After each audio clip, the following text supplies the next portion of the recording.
Here it is guys, at long last we finally have the Xiaomi Redmi Note 3. So this is my full review. Let's go.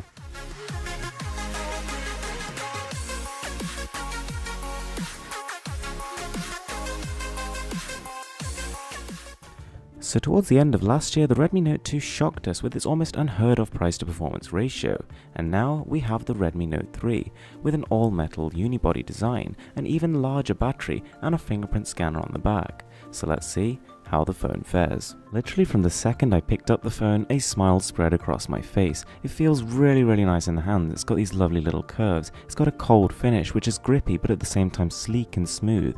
It feels high quality but at the same time not overbearing in terms of weight or thickness. So whilst the visual appeal is definitely subjective, and to be honest I think it looks a little bit bland, they've definitely nailed the way the phone feels. Next to the Redmi Note 2, the Note 3's display is almost identical, which is not really a bad thing. It strikes a nice balance, it's sharp, it's 1080p resolution, and it's got a nice big 5.5-inch screen real estate, but unfortunately it's just not the brightest display out there, and so in broad daylight you will have a bit of trouble reading it. On the software side of things, I was hardly blown away. Android 5.0.2 is what powers this device, which is nothing more than just a poor effort on Xiaomi's part. It really should at least have Android 5.1 or 5.2, and with Android 6.0 being released on devices right now, it's just not good enough.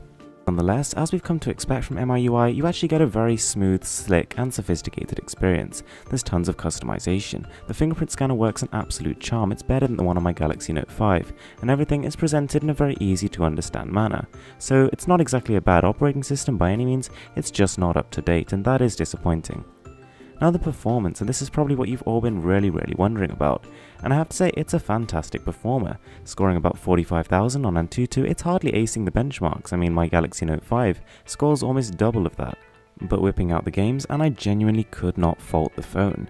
It plays 2D games, 2.5D games, it plays heavy 3D titles, Modern Combat 5, Asphalt 8, whatever you want to throw at this thing, it seems to cope with absolutely no issues whatsoever, which is a combination of the Helio X10 processor, 2 or 3GB of RAM that powers the phone, and a 1080p display which is not as high resolution as the 2K panels on some high-end flagships. Doing day-to-day tasks like flicking through the UI, browsing the internet and even checking your emails is a pleasure on the Redmi Note 3.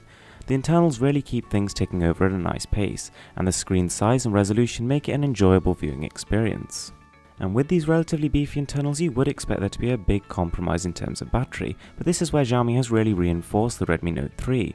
Whilst the previous generation had just over 3000 mAh of juice, we've now got a whole 4000, which pushes this well into the top end of the battery spectrum. You can quite easily fight into your second day, and even maybe to the end if you're conservative. The speakers are fantastic. They produce loud sound. It's not exactly a stereo effect like you might get with HTC's boom sound, but nonetheless it's impressive, loud and crispy.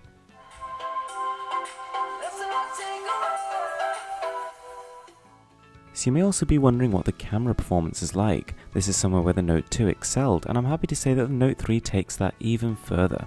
It's got a 13 megapixel sensor, and the photos have a high dynamic range, high level of contrast, and even in low light you get a reasonable amount of detail. It also takes 1080p video at 30 frames per second, which is probably just above average. So there we go guys, that is the Xiaomi Redmi Note 3, and whilst on paper it's not exactly a huge leap forward from its predecessor, in terms of actually using the device I think you'll start to fall in love with it.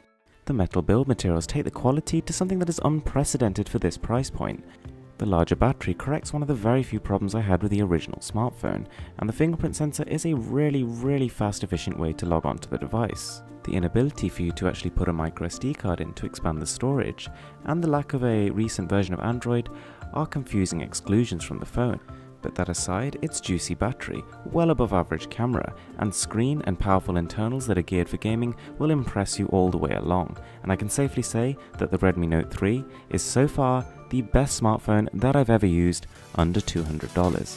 Thanks for watching, I'm Mr. Who's the Boss, and this is Insanely Cool Tech.